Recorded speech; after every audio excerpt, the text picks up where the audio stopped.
It's always kind of amazing to me how you can walk into a space and 1 minute there is nothing and the next minute it's just filled with electricity. For tonight, can you wear them?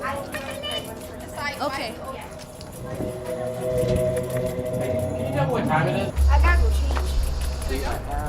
change. Getting ready, I have this little zone I always go into. Walking through, feeling it, putting on the makeup, and then going back out. About 20 years ago, I penned a script called Shooting Columbus, but I set it aside. I didn't know what to do with it because as a non-Native person, I didn't want to be yet another non-Native person that was writing about Native Americans. 4 years ago, I approached Adam Cooper-Tehran and Rachel Bowditch, and then we invited in a collective of indigenous and non-indigenous artists to totally deconstruct the play. It was an approach to reflect indigenous knowledge and indigenous culture through art. I like that it's experimental, and I like that it's immersive. Would there be words? If I was given time, would it have a voice? It's not a simple question, but it has one question. How would the world be different if settlers had never come? I hope that it prompts everyone to question history.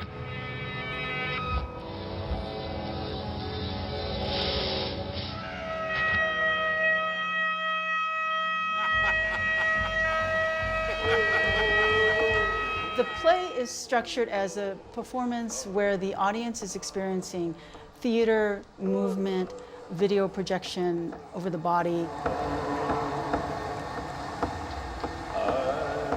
My tribes are Omaha, Hopi, Dene, and Northern Ute. Most of my community members and certain elders that I've grown up with and that I've known, they went through a great deal of trauma going to boarding school. They were stripped from their indigenous culture, their language, and it's something that's always been swept under the rug. Far down south into Mexico and up to Upper Phoenix and Tucson, of course. As a group, we went to Navajo and Hopi land, interviewed community members. We also talked to and interviewed Yomi or Yaqui individuals and Tohono O'odham who are indigenous to this area, and learned a lot about how the wall has created basically an arbitrary line right through their nations. We are not abandoning them. They are still our people. The border doesn't stop us from knowing who our people are.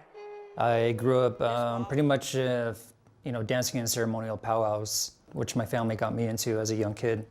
I started off as a fancy dancer, and then I grew into a grass dancer.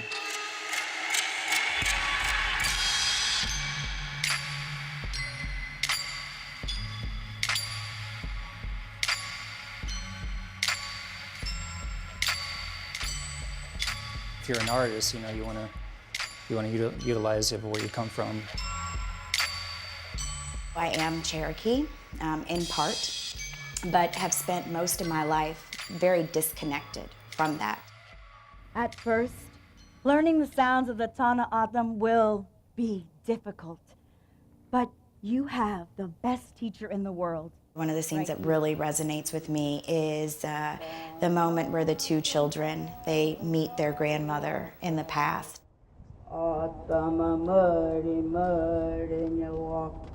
Grandma, this is too hard. In order to remain, again, connected to ourselves, our culture, our people, language is so incredibly important, but sometimes, because it is hard, that really prevents us from taking that journey or for being willing to continue to engage. There's one scene in the play where I play as a polluted body. You never said or sorry. Language is important. You're dealing with an abuse or with an alcohol, whether it's drugs or whether it's traumatic past, and I deal with that.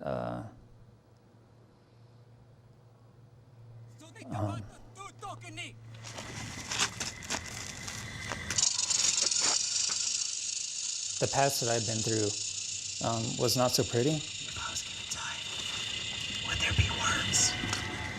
And the character that I had morphed into this play, it hit home for me. We must change history. We have always been here.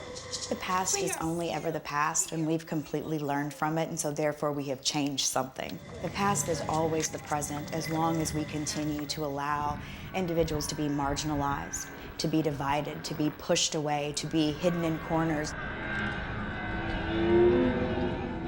We try not to give answers to questions in this play. We try to actually ask more questions. So I would tell these young people, listen to the language where you come from. Don't be looking to other people for approval.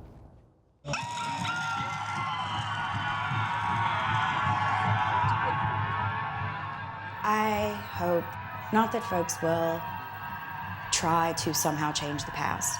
That's gone. Let it go. But I hope that they will walk away with a desire to create a hopeful, a better future, to change.